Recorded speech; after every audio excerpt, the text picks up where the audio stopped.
Good afternoon, Mr. Talleen Kumar, CEO Government Marketplace, and welcome to IPF exclusive videos. Thank you. So, Mr. Talleen Kumar, can you, before we start on the interview, can you just shed more light on Government e-marketplace, what the mandate of GeM is, and how it is benefiting the buyer as well as the seller? Okay. So the Government e-marketplace is a national public procurement portal for providing procurement of goods and services for state and central government organizations. So this is the mandate. It was born on 9th of August 2016, and the Union Cabinet gave its approval on 12th of April 2017. So you can see that during the last 4 years or so, the gross merchandise value on GeM is now over 63,000 crores already, and the number of sellers has crossed 5.2 lakhs. And let me give you the figures, exact figures. The number of sellers that we have is 5,32,000. So over 5,32,000 sellers, out of which 1,24,000 are MSMEs. And the gross merchandise value on GeM is over 63,000 crores.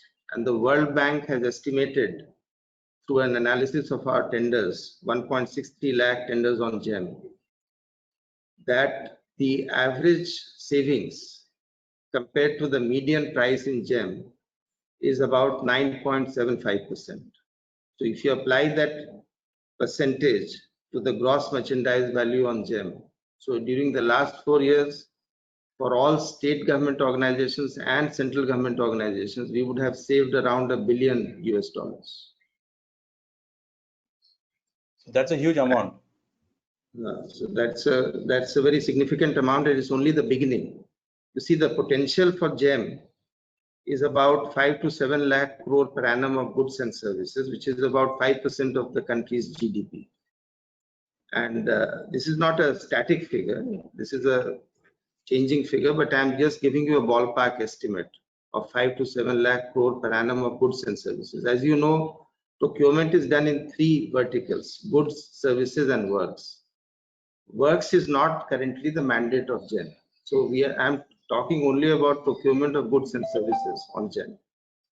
And that potential per annum is 5 to 7 lakh crore across all state government and central government organizations, which means ministries, departments, autonomous bodies, public sector undertakings, everybody included.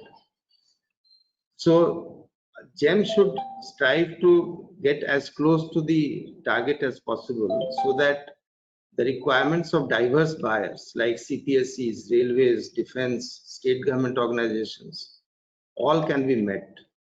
So this is what we are trying to achieve through GeM.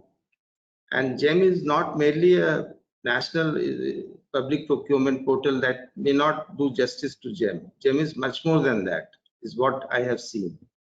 In my opinion, GeM is much more than a simple procurement portal. And the reason why I'm saying it is, if you notice across the country in the last 4 years, it has triggered the largest change management exercise in the country, from legacy systems to digitization of processes. Okay. Then if you see the manner in which technology and analytics and digitization has come in, this has given a lot of visibility into procurement. Earlier on, what did people used to do? They suppose I need a quotation, or I need to procure something, I will ask somebody to get me some quotations and find the lowest value, right? Now the question is, did you go through the entire universe before taking these quotations? So the intent is that you reach out to all the sellers and for your specifications, find the lowest value. Can you do that in a manual system? The answer is no. But can you do that in a marketplace? Yes, because once you specify what you want, I can match these specifications to all the sellers in the marketplace and then decide on the lowest value that the marketplace is giving to you. Okay. So that is the strength and the power of a digital platform and the marketplace. And the intent that was there to find the lowest price across all sellers, that intent is transmitted through the digital platform. So that is point number 2, why it is so different than a mere procurement portal. Number 3 is, if you look at the vision for GeM set by the Honorable Prime Minister himself, to drive the 3 pillars of inclusivity, usability and transparency, and then cost savings and efficiency. If you see the 3 pillars of GeM, then you will realize that it has actually brought government to the people.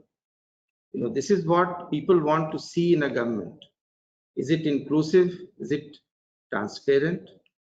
Is it promoting widespread use of this platform by its own vendors so that they can grow with GeM? Is it cost efficient? Does it produce savings during procurement? So if you see these 3 attributes, the 3 pillars, they actually bring the government closer to the people. So that is why it is much more than a simple procurement portal. And last of all, as I had alluded to in my remarks earlier, that you may have an intent of policy that I want to do this, I want to implement a policy, I want to do, the Make in India preference. I want to give purchase preference to Make in India products. I want to encourage the micro and small enterprises to grow and to benefit from government procurement. So you might have these intentions, but how do you translate it into policy actions? You can only do so through a digital platform like the government e-marketplace. So the last attribute I would like to term as efficient transmission of policy intent is what GeM achieves for you. And all these attributes make GeM much more than a simple procurement portal. Okay. So is there any specific threshold? First of all, has all the central public sector unit enrolled on the GeM? Yes, so now today we have more than 46,000 buyers. In fact, 46,898 to be precise today. So, and all central government organizations are on GeM. All state government organizations are also on GeM. And even though a couple of state government organizations have not signed MOU with GeM, they are all procuring from GeM. So all states, all union territories, all central government organizations are procuring from GeM. So we have been able to reach out to all the buyers, and they want to come on GeM because of its transparency, efficiency, and fast and transparent procurement that it offers. Okay. So is there any basic criteria as for the seller to be registered on GeM? A minimum basic criteria? There is no fees for coming on to GeM, number 1. So there is no barrier for entry. Any seller can register on GeM. Then he can get his brand registered. He can upload his product. If he is an original equipment manufacturer, then he can get an OEM dashboard and he can start selling on GeM. Till 25,000 rupees, there is no requirement of any tender. A direct purchase, this is called direct purchase. Between 25,000 and 5 lakh, the system prompts the buyer for the lowest price across all sellers based on the specification, the consignee location, and the quantity ordered by the buyer. Beyond 5 lakhs, the process is called the bidding process, and through bids, procurement can be done. It can be a composite process, bid followed by reverse auction, could be reverse auction also. And all these modes of procurement are all enabled on GeM. So for the seller, especially for the MSME seller, I would like to share with you that about 23 or little more than 23% of the sellers are MSMEs, and they contribute more than 50% to the gross merchandise value on GeM. This shows that the MSME which has come on to GeM is benefiting from GeM. And not only MSMEs only, we have self-help groups on GeM, we have TriFed members from the TriFed family on GeM. We have weavers and craftsmen that we are onboarding on GeM, more than 35 lakh weavers and 18 lakh craftsmen. The process has already begun, and more than 70,000 are already onboarded on GeM, and the process will continue. We went live only on July 17th. Then we have the startups also on GeM. We have female entrepreneurs also on GeM. Okay. So we have a large basket of sellers who can benefit potentially from government procurement. So is there any specific treatment given to this MSMEs or maybe self-help group when it comes to procurement? Like if you have two companies, one is a big company and one is an MSME or maybe self-help group, so preference will be given to the other group, that is MSME. Is there any policy? So government has various policies which the digital platform implements in a very transparent manner. Okay. So for example, the public procurement policy for giving preference to MSMEs, so that is there on the platform.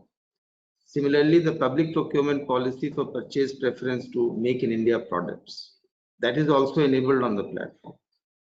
Okay. So MSEs can benefit from such policies, and the platform is an enabler for those policies, and that is how MSEs benefit.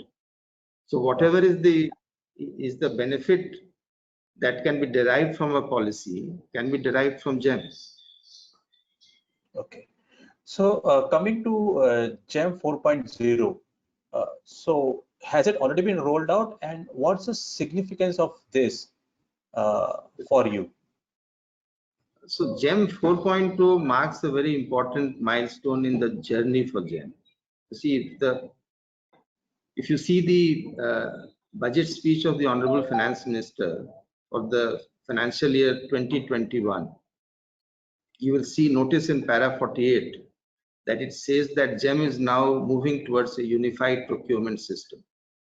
And GeM 4.0 will be anchored in this unified procurement system. So what does it mean? Unified procurement system means that GeM will bring the functionalities of other publishing portals like Central Public Procurement Portal, like the Indian Railway Electronic Procurement System, and they will bring these functionalities onto GeM so that three benefits will accrue. One is economies of scale, number two is efficient price discovery, and number three is dissemination of best practices across all vendors, because the scattered vendor bases will be replaced by one portal.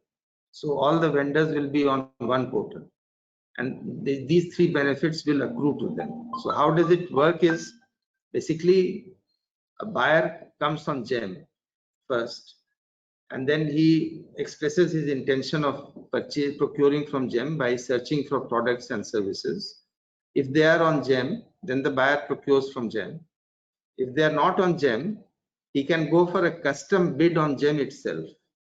That means he doesn't have to leave GeM and go to some other public procurement portal. He can fulfill his procurement needs from GeM itself. So that is in essence is what the unified procurement system is. Now why GeM 4.0? Because in GeM 3.0 we found that there were several functionalities which large buyers wanted, which were not there. The categories also were not there. So we started analyzing tenders floated by these buyers across the Central Public Procurement Portal and other publishing portals to find out why they are going to these portals. Then we analyzed more than 2.5 lakh tenders and started identifying the categories that need to be created on GeM. So that was one phase of the process. The other phase was to simultaneously create a number of very powerful features and functionalities which will enable the large buyers such as defense, CPSEs, and railways to also procure from GeM. Now, if you look at these functionalities in the last 1 year, we have already created several functionalities, and GeM 4.0 will add to the list. So I'll quickly share with you what we have done in the last 1 year and what we are going to do to reach GeM 4.0. And so the first functionality was showing the reasons for rejection of bidders to all the bidders. That has been implemented. Then enhanced vendor assessment policy for assessment of all original equipment manufacturers and resellers. That has been done. Easy and fast uploading of catalogs by suggesting catalogs for products proposed to be uploaded. Then we have created a crowdsourcing of categories module where any buyer or seller can come and suggest a category to be created. Then I have already shared how we have enhanced the speed of creation of categories. Then we have given facilities such as extended offer validity, bid life cycle, and longer delivery periods. Integration with banks and ERP systems has been completed. Integration with threads has been completed for enabling bill discounting for sellers. Advanced bid search module has been created on GeM so that any seller can watch other bids and they can diversify their business and grow with GeM. We are also showing for the last 3 months whatever was the discovered price, what was the quantity, what was the additional terms and conditions. We are showing all these transparently on GeM so that you can get an idea of the price discovery for various items, which has already happened on GeM. The number of categories has increased to 8,500 plus from about 3,556 earlier, a year ago. That is the increase of 141%. Similarly, the number of services has shot up to 140 services, which is a 24% increase. The number of sellers has gone up from 2.55 lakhs to 5.32 lakhs now. So all these are gains that we have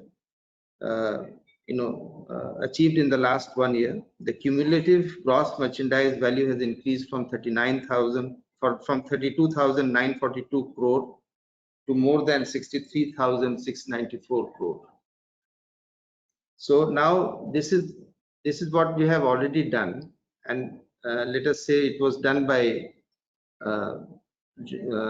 June, and from July onwards we have continuously been adding new features and functionalities to march towards 4.0, and by September end we would have largely reached that milestone.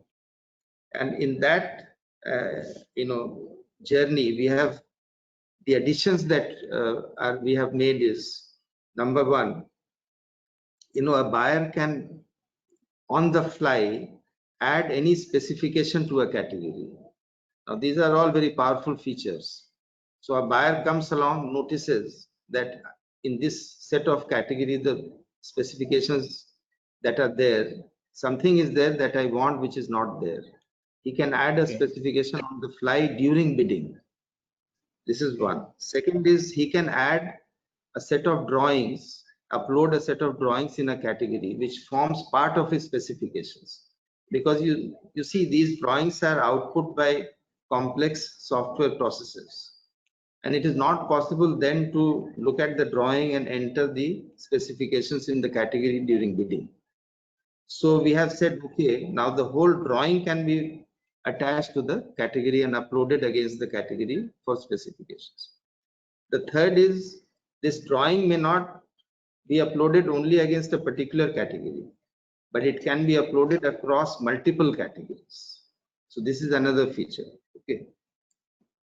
Then other features include item-wise, consignee-wise bidding. So demand aggregation. Okay. Then price variation clauses.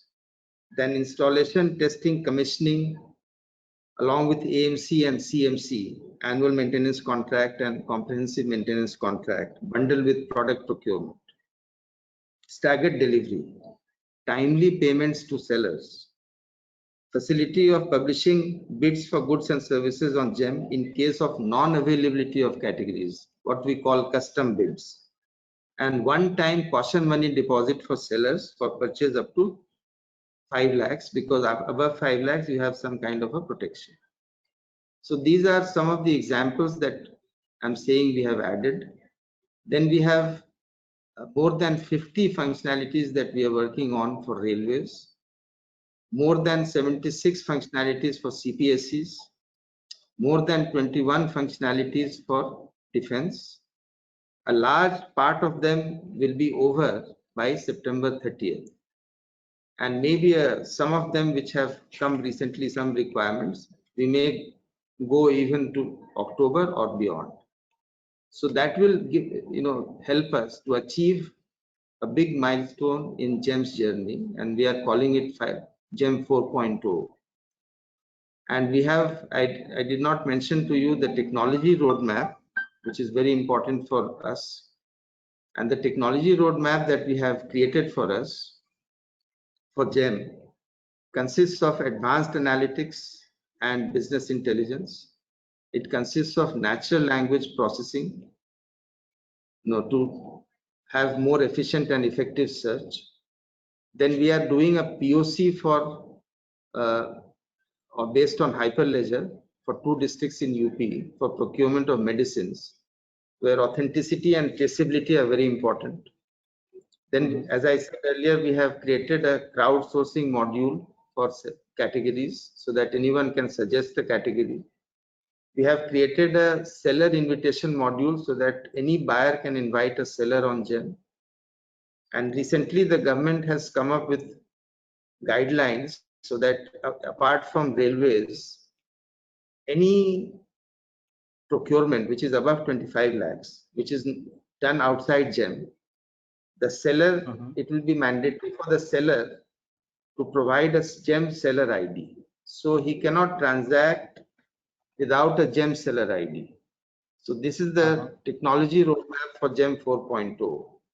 And we have already started work on GeM 5.0 because GeM 5.2 will consist of more advanced features and mainly led by technology, cutting edge technology. Okay. So recently the country of origin declaration was made mandatory for all products sold on GeM. So what was the rationale behind this move? So there is a legal requirement. There are rules framed by the Consumer Affairs Department which require a country of origin to be mentioned so that buyers can take informed procurement decisions. So that is the reason why it is made compulsory on GeM now. And and anyone who does not specify a country of origin will not be able to upload his product on GeM. Okay. So what are the advantages of listing on GeM for the sellers? So the advantages that flow are multiple. If you look at a traditional publishing portal, there are bids which are published. When you publish a bid, you lose tremendous amount of information by way of digitization. You don't know what the product was. It's just a bundle of papers. But in GeM, it is totally different. Everything is so nicely digitized that the moment a bid is created, creation of bid is very fast, by the way. You go to a product, you select a product, system knows which specifications you want, and you create a bid. Once you create a bid, every seller in that category is notified immediately.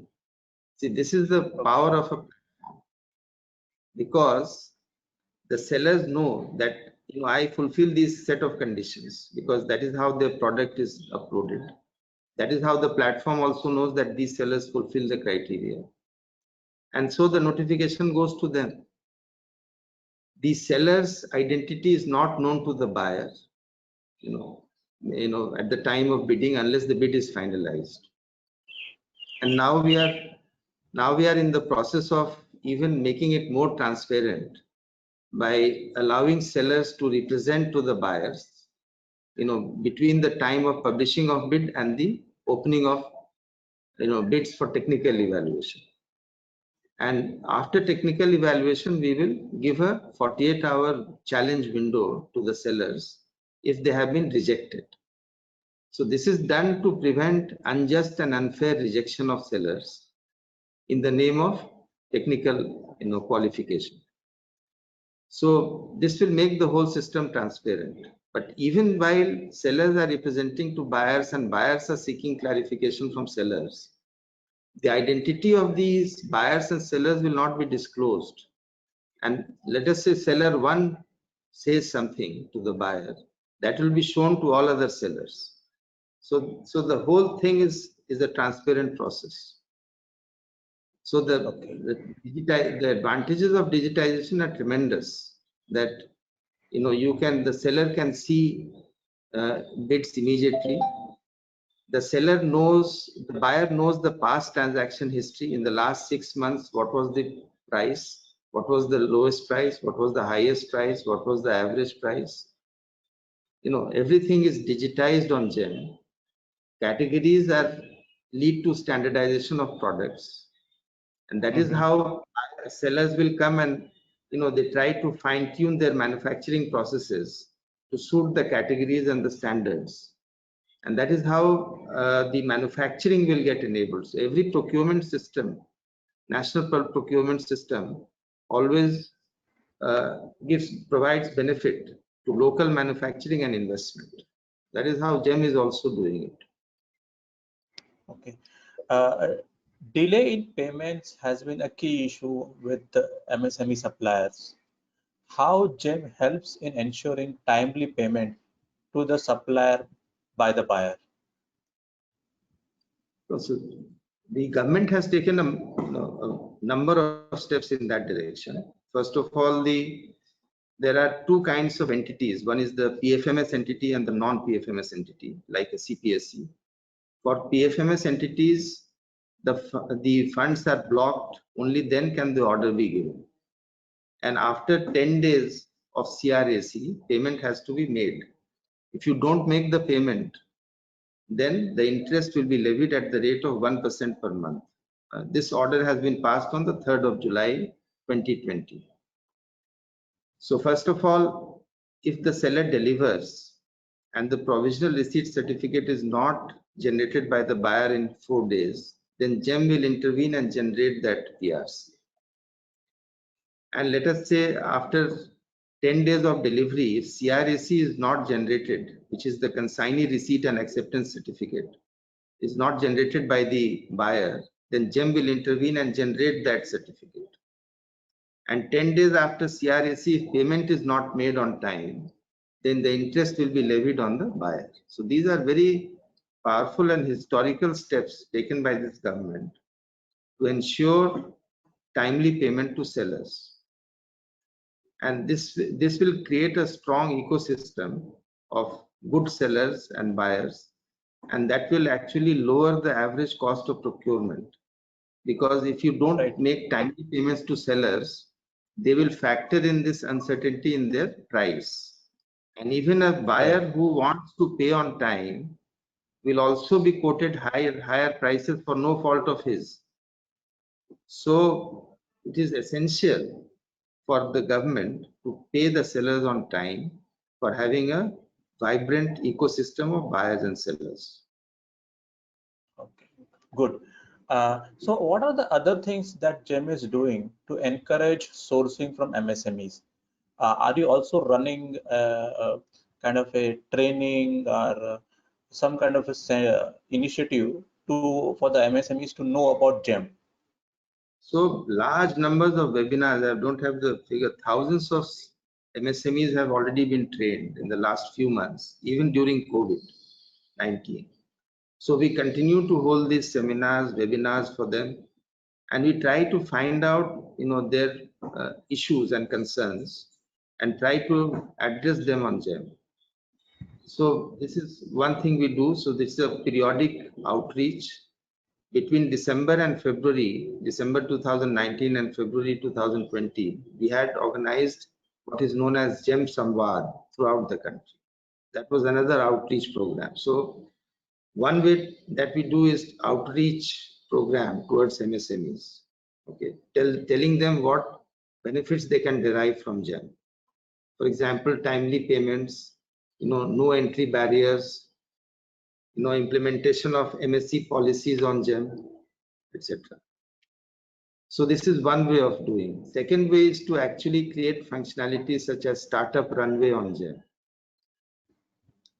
That also will benefit small sellers.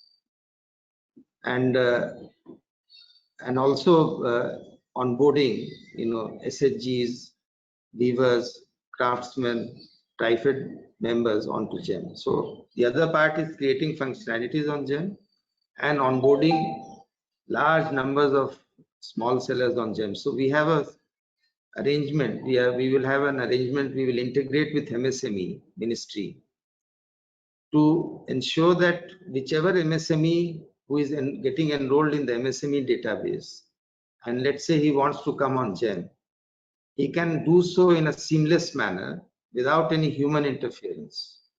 So through database to database integration, this should be possible. So we have finalized the technical design documents on both sides, and we are about to launch this feature very soon. So a combination of these steps is what GeM is trying to do for MSMEs so that they benefit immensely from GeM. So basically, what I can understand is the MSMEs who are registered with MSME ministry, they can be diverse. The onboarding of their own GeM will be fastened because there will be integration between these two ministries. Yes. So suppose the MSME registers on the MSME database, and he provides his consent to come on GeM also. Then he comes on GeM through a seamless process, because the registration, when he comes on GeM, he straight away lands on the registration page and straight away registers. So there is no person telling him you do this, do that. The two databases communicate with each other and achieve this functionality. One other functionality that we are working on is to provide seamless facilities for working capital also. So we are working with Sahay, and the product is called GeM Sahay. So it has entered the final phases of testing now. What it will do is, when the seller clicks and gives his consent, his entire rating and his transaction history on GeM will travel to the banks, and in a few minutes in real time, the cost of capital and the credit line offered by the bank will be disclosed to the seller. So the seller can pick and decide whether he wants that working capital or not. And this is based on the order that he gets on GeM. So there is some comfort to the bank.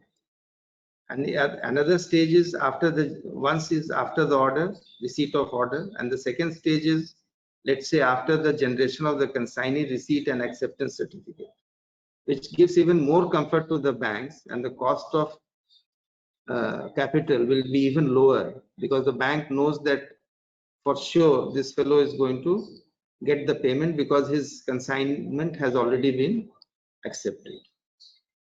So these are some of the products that we can start building, starting with GeM Sahay on the portal to further benefit the MSMEs. This is actually a very good move, because working capital is another issue for MSMEs when they want to do business. So, so finally, Mr. Talleen Kumar, you have already touched upon GeM 5.0. So could you also like to elaborate on what are your growth plans to strengthen GeM platform further? And also, just one more point I want to add: is GeM going also open for private companies, especially who are undertaking government projects? Yeah. So the second point first, the current mandate of GeM is not to open it for private players. It is a G2B portal, which means government will be the buyer and the sellers can onboard and supply to the government. Right. So currently there are no such plans. Now the mandate is to consolidate, strengthen the procurement of goods and services by state government and central government organizations. So the current mandate is very clear. Now coming to the first part of your question, GeM 5.0 and what are my plans for strengthening GeM? Now, GeM 5.0 is nothing but making GeM easier for all buyers and sellers. And how we are going to do is, first of all, we will have a improved user interface and user experience. Okay, this is one. Second is we will create features and functionalities through use of technology, namely artificial intelligence and natural language processing, to create a system for the buyer by which he can do his procurement planning and monitoring entirely from on GeM and in a manner which takes care of his needs. So his procurement planning can be on GeM. So historical data can be fetched for him. Whatever he has procured on GeM, whatever he has not procured on GeM, all that can be combined. We can run some predictive analytics. We can do forecasting and tell him that for this time horizon and this budget, he may like to procure certain items, which he can revisit and change manually if he wants. He can edit the list. And then he would like to know out of this list, which items are available on GeM, which are not available on GeM. So if it is available on GeM, we prompt him and we tell him, okay, this is what is available on GeM. You may like to procure from GeM.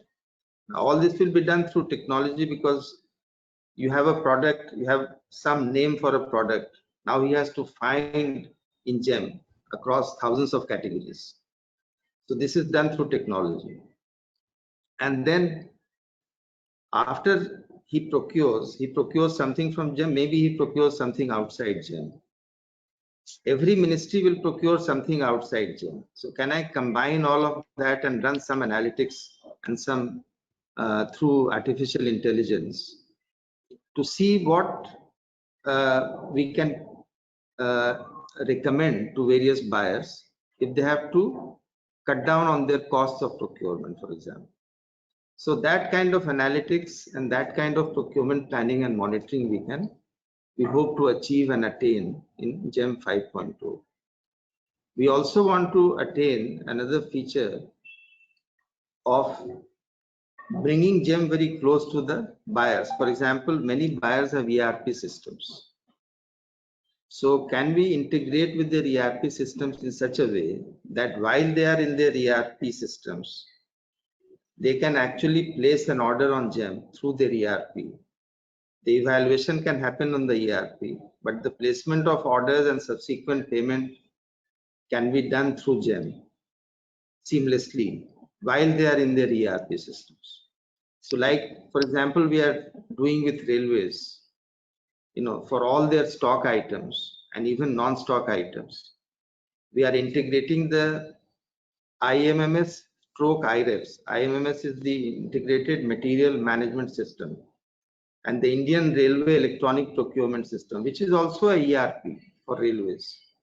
So we are integrating IMMS stroke IREPS with GeM so that bids can be seamlessly placed by railways on GeM.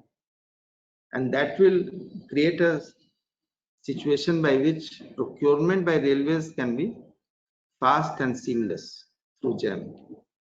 So that also I am putting as part of 5.0. Then we are trying to consume scanned documents uploaded by various sellers. So unless you digitize these documents, you will fail to make good use of these documents.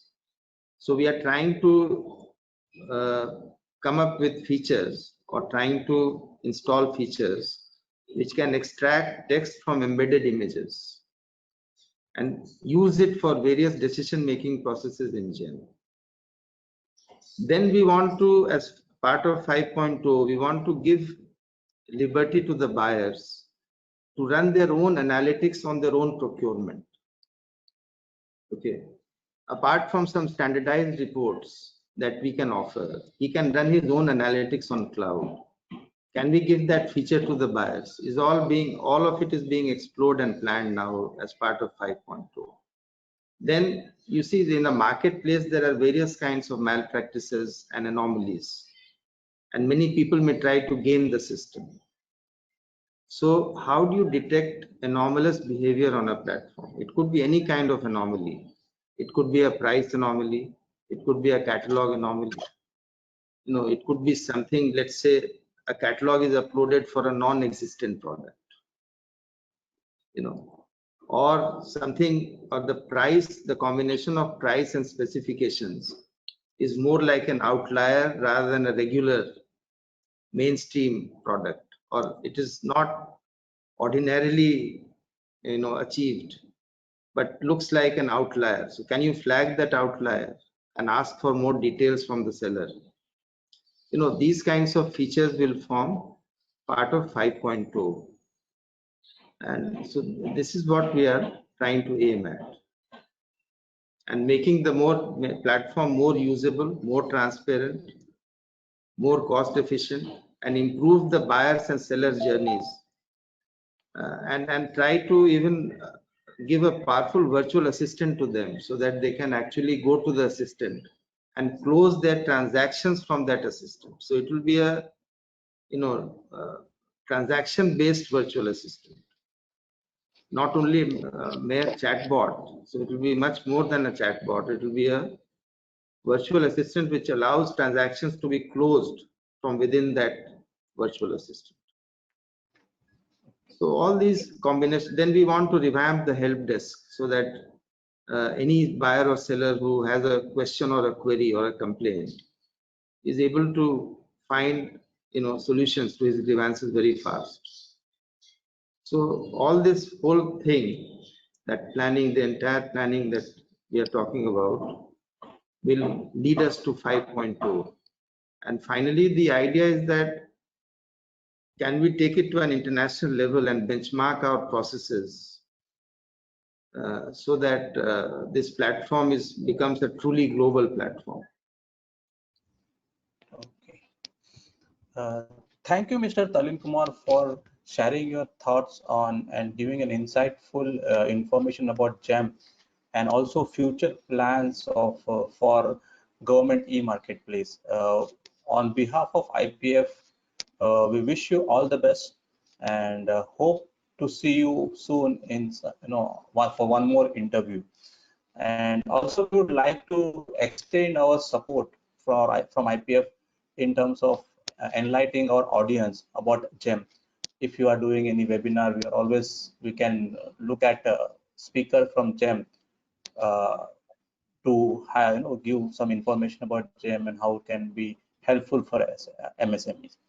So once again, thank you on behalf of IPF Maxine for sparing some time with us. So I want to thank Industrial Products Finder for giving GeM an opportunity to share with you and your viewers what GeM is trying to do and what GeM's plans are. Thank you very much.